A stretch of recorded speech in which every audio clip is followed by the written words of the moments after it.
We are now, ladies and gentlemen, in the third year of the pandemic, and our businesses have actually shown a tremendous amount of resilience to the constantly changing global and domestic environment. One out of the blue is the current status of what's happening in Russia and Ukraine. That's again changed the whole landscape of things. So we'd really like to hear from your perspective and your point of view and how things have progressed over time and what has been your experience in the last 2 years and what you feel and what you need, what you think needs to improve. At the same time, today we want to share our vision of what is the future of business in Fiji. Just now you've heard the Attorney General tell you about the landscape that currently exists and what has been done by government. And he's highlighted some of the key areas.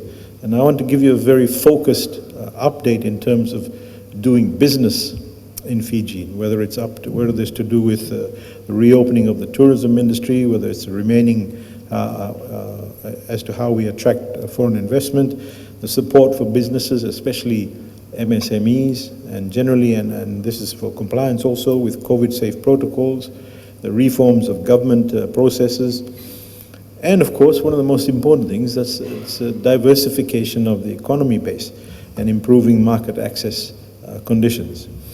As a small market economy, ladies and gentlemen, we need to muster agility and fortitude so that we can adapt to external volatility and stay ahead. And as you all know, Fijians are very, very able community. We are able to muster a lot of fortitude, and we are able to adapt to many, many different things that we have done over many years. We continue to reconfirm our position as a stable business and a trade and a transportation hub, despite all the difficulties. And this includes steadily opening our borders, and we have been a shining example to many other countries around the world. And also with respect to strategizing resilience and COVID-19, and attracting investments from around the world.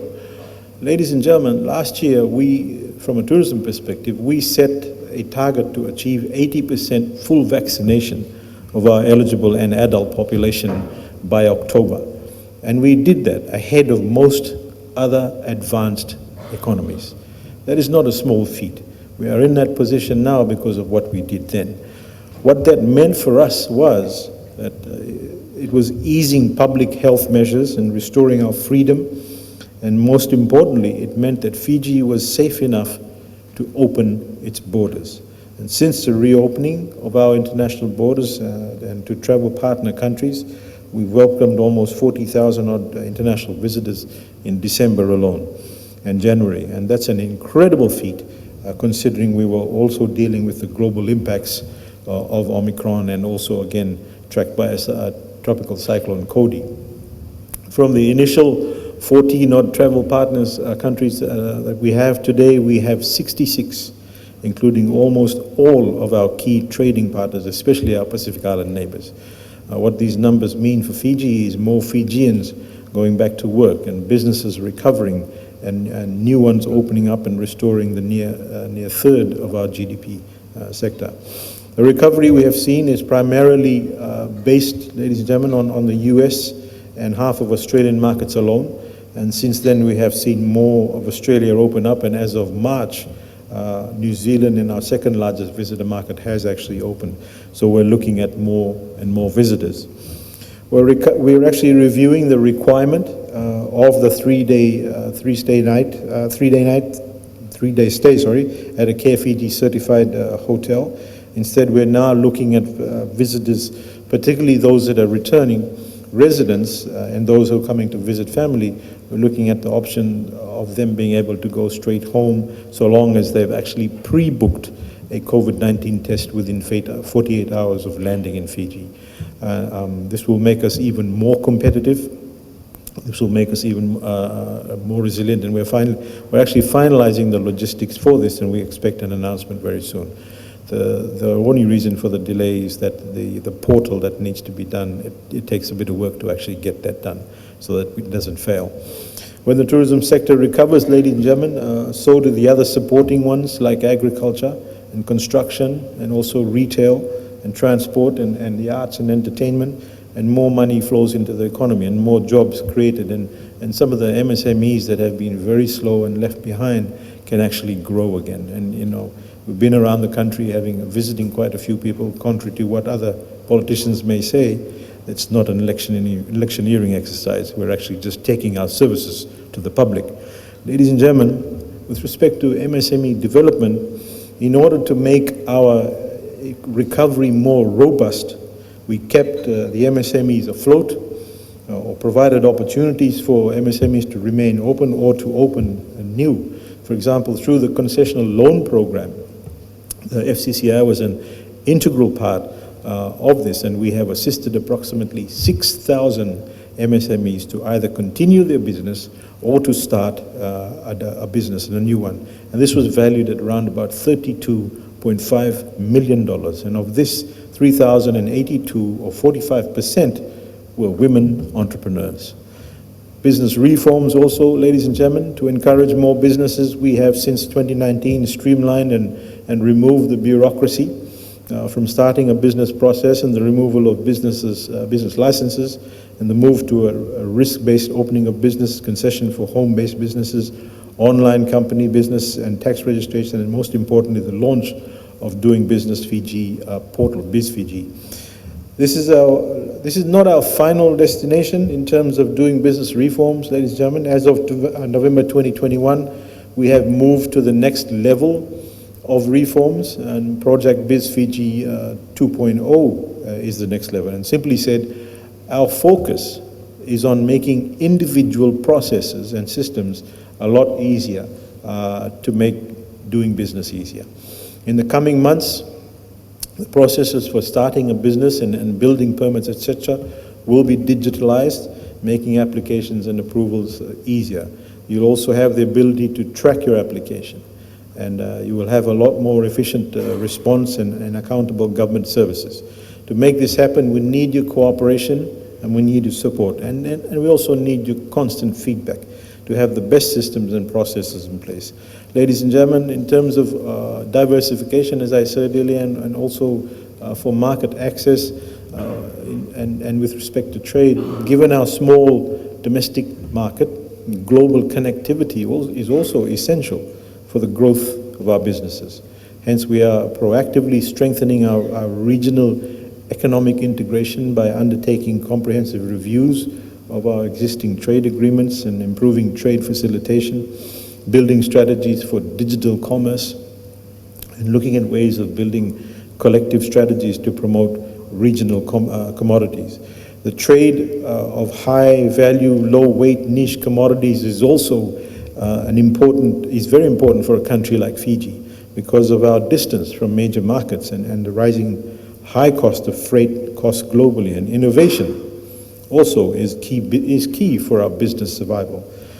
Whilst we are providing opportunities, ladies and gentlemen, for businesses, we must think about the new waves of opportunities and our ability to survive future shocks. And in this regard, new markets for Fijian made products and services and diversification of our economic base with a strong focus on sustainability and digitalization is actually critical.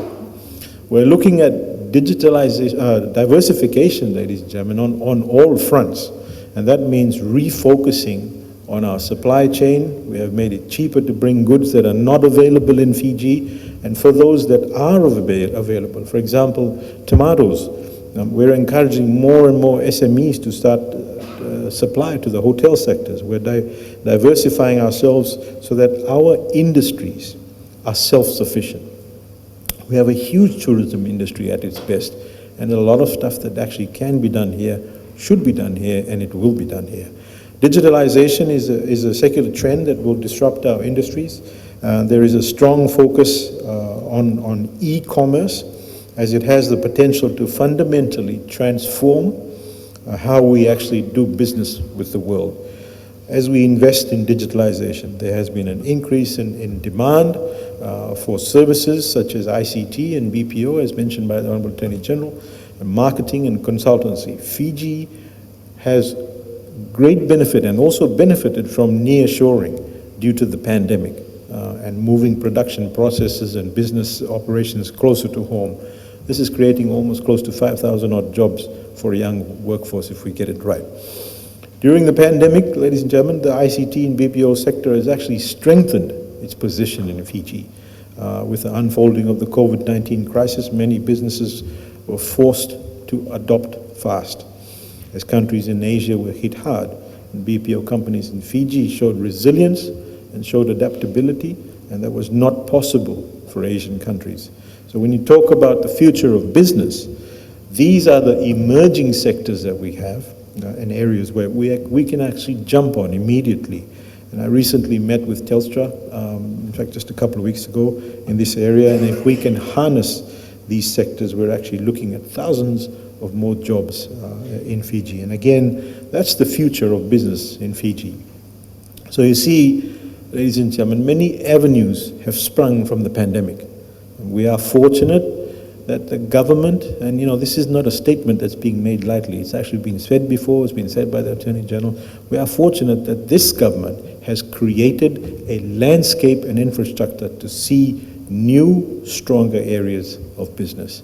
And I think everybody does appreciate that. Ladies and gentlemen, the Fijian government has actually come forward to provide vital support and to help businesses through in the last 2 years, and we recognize that economic recovery has been uneven across various sectors, but we will continue to extend as much assistance as we can in a targeted manner.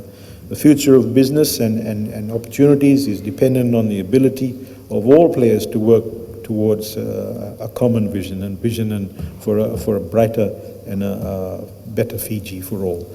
In conclusion, ladies and gentlemen, I want you all to reflect on the present global situation, as it provides many essential lessons for us, for both government and also for entrepreneurs. And we as a nation must continue to act as one team, and we must remember that economic recovery must be green, must be resilient, must be inclusive, must be sustainable.